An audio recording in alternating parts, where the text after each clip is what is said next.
سلامي للناس الطيبة فكرهم للمحبة. الغصة قد تكون أكبر في شهر رمضان لدى الذين أبعدوا قسرا عن عائلاتهم. أنا هون نتسلى مع رفقاتنا ونلعب معهم.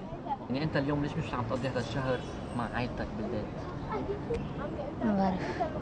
لكل ظروفه هنا، البعض منهم يعرفها جيدا لكن البعض الآخر يجهلها تماما. إنما بغض النظر تعوض دار الأيتام الإسلامية أي نقص مفترض لديهم، إذ يحظى هؤلاء الأطفال برعاية تبدأ بالتربية إلى التعليم وصولا إلى سن البلوغ لتستمر متابعتهم حتى بعد مغادرة المؤسسة.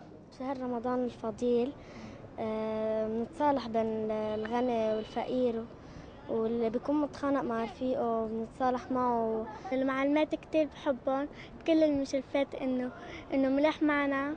الحياة بهيدي المؤسسة والحياة مع العائلة شو بتلاقي بهيدي، شو الفرق؟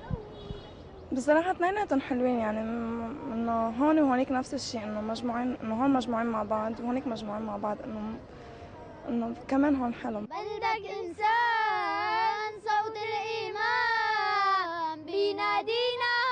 ومع اقتراب موعد الإفطار يتوجه الأطفال إلى الموائد حيث جو العائلة بامتياز.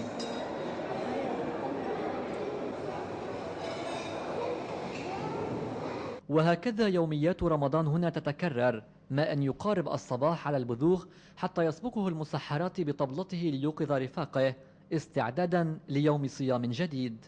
قوموا يلي ما بتقوموا.